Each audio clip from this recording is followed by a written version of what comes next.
everyone, and welcome back to Hot Mic with Houston and Hogan. Randy Houston and Dave Hogan telling old radio stories and talking about country music. And both of our careers involved a lot of country music back in the formative days. Dave more so than me, but we've been talking about Willie Nelson, and what a deep, deep well that is, Dave. Turn out the lights. The party's over. Yeah. Do you remember Howard Cosell and Dandy Don Meredith on football on television? And Don Meredith, when that big pass would come, he'd sing that, wouldn't he? Well, when the game got out of hand and one team got a big lead over the other, and it was going to be impossible for them to catch up, he would start singing, "Turn out the lights, the party's over." And that helped make that song popular. And Willie talks about that in this book. And let's give credit to the book. It's called Energy Follows Thought, The Stories Behind My Songs by Willie Nelson, a brand new book on the market, which you can get wherever you buy your books. Willie Nelson, friends with Woody Harrelson. And Woody Harrelson actually introduced Willie at his 90th birthday party, and as the introduction was rolling out, Woody said in the past year, Willie turned 90, and he recorded 2 albums, wrote a book, won 3 Grammys, and smoked a bunch of weed. Willie's known for his marijuana. Let's talk about that a little bit. Let's do. I heard Willie say one time that he wrote a song called "I Gotta Get Drunk," and I really do dread it. Sure do dread it. He wrote that drinking song. He calls it a stupid song in his book, the book I referred to. He says, "I've written some stupid songs, and I Gotta Get Drunk is one of them." Now, I guess every time I've seen a Willie Nelson concert, either live or on TV, he's sung that song. It's one of the songs he always includes in his stage shows. He called it a stupid song, huh? He called it a stupid song, because when I was drinking, I was stupid. I wrote that song what I was living. I could be a smartass, and even today I'm not against smartass songs. They're fun, but the bottom line is that for me, there's nothing funny about drinking. If I hadn't put down the bottle, I'd be dead long ago and never have this chance to write about some of my dumb mistakes.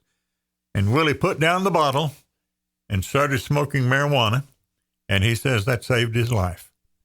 He talks about how, and we talked about this earlier when we were talking about some of the addictions that artists face. And Willie talked specifically about how when he started out writing songs and performing, he thought you had to live that life in order to write a successful country song. You had to live that life of drinking and carousing and negative thoughts. He talked about how one negative thought can poison your entire system. He is an absolute believer in the power of positive thinking. And he says that marijuana just turned all of that around for him, got him out of that genre. You don't have to live that drunkard life in order to be successful. And we're not endorsing marijuana in any sense. We're just speaking about what Willie said. And right. And it may work for some people and may not for others. But marijuana, which, when it first became started getting popular and was put on the DEA list of dangerous drugs. Yeah. And if you got caught with half an ounce of marijuana, you went to jail. For decades. Yeah. But it has become a fact of life in a lot of areas. States like Massachusetts and several others have legalized marijuana, both medically and recreational marijuana. Cheryl Crowe talked about when she, on this 90th birthday show, I keep referring to it, but she said, Willie Nelson's the only person I know that's offered my dad a joint. Willie, such an incredible artist, and we've listened to, we've talked about a few of the songs that were just giant hits, but did you tell me that there's like over 2,500 songs that he's penned? That is what he said to Stephen Colbert? Yeah, Stephen Colbert. He was interviewed by Colbert on his tour bus.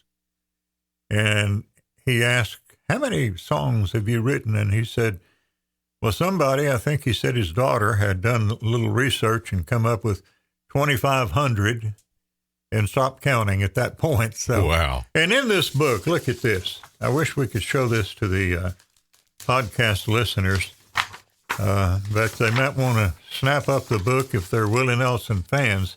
He has, you can see that handwriting there. Yeah. That's one of his songs. And he's got a page in here. I can't find it at the moment, or I would show it to you, Randy. He's got a page here where he has actual photos of some songs that he wrote as a kid, as just a small 7-8-year-old kid. Yeah. And he was writing songs then. There it is. Look at that. See that page? 2 pages of the lyrics of some of the songs that he wrote as a kid. He said it just came naturally to him to be able to put it in song form, a story. It's a talent that very few people have. I always use when I'm talking about the science or the art of songwriting. It's a book in 3 minutes. When you find a good song, yeah, it's like a whole book condensed down to about 3 minutes. Yeah.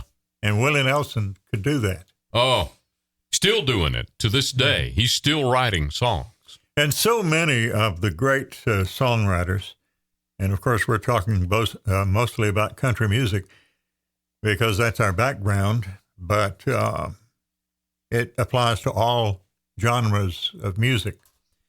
Much of the music that has been written by people with very little formal education.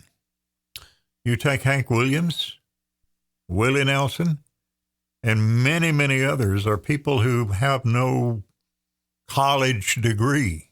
Right. Some of them didn't even finish high school, yet they could string together words, paint pictures with words. It's an amazing talent, and I've always admired songwriters. Willie got hooked up with a gentleman that I can't remember his name, but who claimed to be an accountant, and he was the one, he was recommended to Willie by Waylon, and he was supposed to be taking care of Willie's taxes. After one of the successful ventures that Willie had, and I can't remember if it was a movie or the Stardust album or what it was, he made a lot of money and supposedly came up with a tax bill of like $2 million on like $100 million profitable venture of some sort. And this so-called CPA of his told him that $200,000 would take care of his obligation to the IRS. And Willie said, I sent him $200,000 and thought the subject was closed. Thought, that's a pretty good deal, but I'm going to take it. And he said the next thing he knew, the IRS was knocking on his door, telling his secretary and people in the office, you leave, you can take your purse, and that's it. We're taking everything else. And that was a dark day. $32 million. They filed a judgment against Willie for $32 million in back taxes. And I think they settled for a little less than that, but it was still millions that Willie had to pay. And he put out a recording called the IRS tapes. And all the money that was made on that recording went to pay his taxes. He made a deal with the IRS. He said, I'm going to put out this album. It's one whole album. And for every one of these albums that sells, you get $1. And he had already settled with them on the majority of it, but that was the last $4 or $5 million that he owed them, came from the IRS tapes. Came from a lot of his friends, came to the absolute auction that they had of Willie's recording studio, his everything. They auctioned off, as you said, everything. Everything. But Darrell Royal was football coach at the University of Texas. Darrell Royal was a friend of Willie's and had some money, and he bought, I forget what he bought, but he bought maybe some of the land that they were auctioning. Yeah. And gave it back to Willie when everything blew over. Several of his friends did the same thing. The Florida Coach Company that supplied Willie with all of his motor coaches for all the years of traveling. They sent money. Buy what you can with this money and give it back to Willie. And one of the great stories about how they just came bounding in, the IRS, and padlocked everything was Trigger. They didn't get Trigger. Trigger. How did he hide Trigger? With he won't tell you. And there's a lot of stories floating around. Where was Trigger when they had Trigger? Trigger's his guitar. Trigger is the guitar. The guitar. He's had it for, I guess, since he started. Yeah. His career. It's a Martin guitar. And there's a lot of stories about who kept Trigger from getting possessed by the IRS, but Trigger survived. And Trigger survives today. Trigger is a highly thought of guitar. It, of course, has a hole in it below the sound hole. The hole. Willie is a very physical playing guitar player. He hits strings hard, and he wore a hole in the top of that Martin guitar, and it's cared for by luthiers. Inside bracing, and that guitar is just everything to Willie. You used a word to describe somebody who works on guitars. Luthier. That's what I used to say until somebody corrected me. Well, correct me. What is it? Luthier. Luthier. Okay. It comes from the word lute. You know, there was a musical instrument called the lute, an ancient instrument. And that's where that word comes from. Biblical times. He's a luthier if he works on guitars. But I used to say luthier. Somebody who is smarter than me corrected me. Well, you're smarter than I am. No. The guitar is a nylon string. He plays what they call catgut string guitar, and it's not those are not steel strings. And Willie really gets physical when playing his guitar, and old Trigger paid the price and has paid the price, but Trigger's still working. I promise you. Every one, I'm told, of those IRS agents got in line to get Willie's autograph. I don't doubt it. They're in Luck, Texas, the western town. We told a story earlier, but it bears repeating again. Luck, Texas, the western town that he built. He says, when you're here, you're in luck, and when you're not here, you're out of luck. I love the song Luckenbach, Texas, by Waylon and Willie. Did Willie write that one? I don't think so. I think Ed Bruce wrote that song. I'm not totally sure. Yeah. But I'll check on that. That's interesting. It always interests me about who wrote a song. Me too.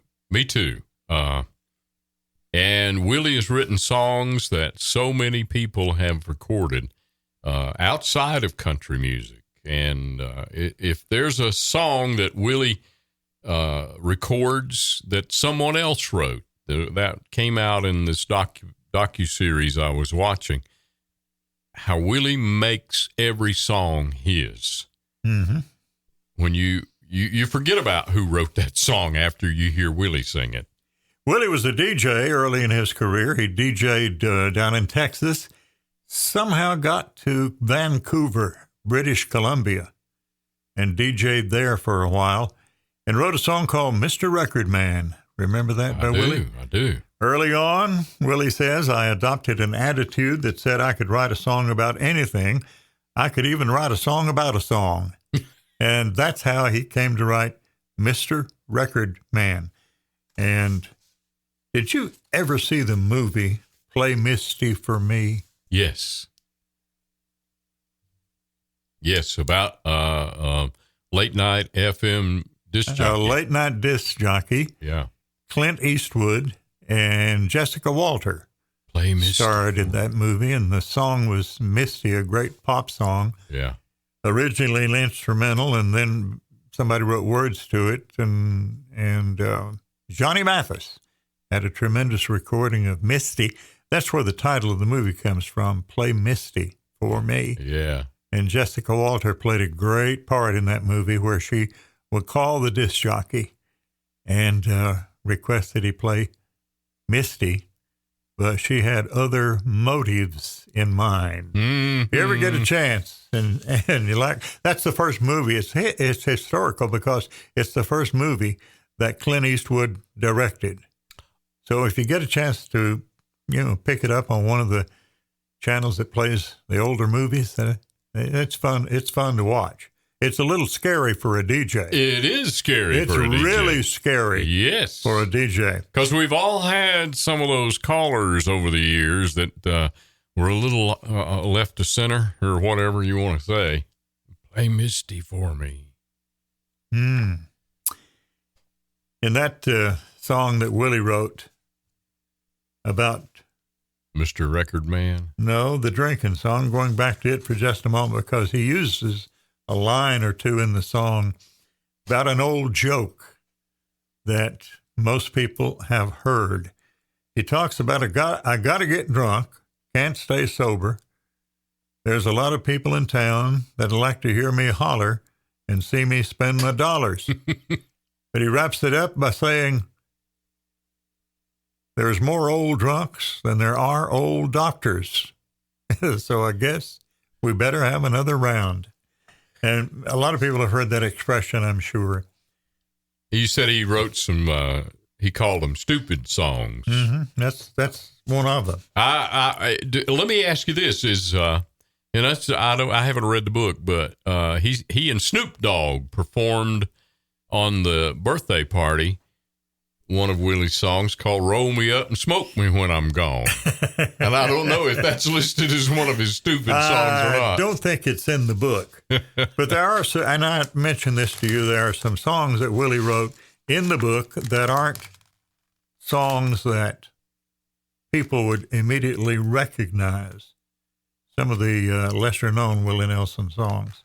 There are Willie Nelson songs everybody knows, but there are a lot of songs he wrote. Here's one called Opportunity to Cry, a song that I've never heard. And there's a song called It Always Will Be. And here's a song called I Let My Mind Wander. Here's one called A Moment Isn't Very Long.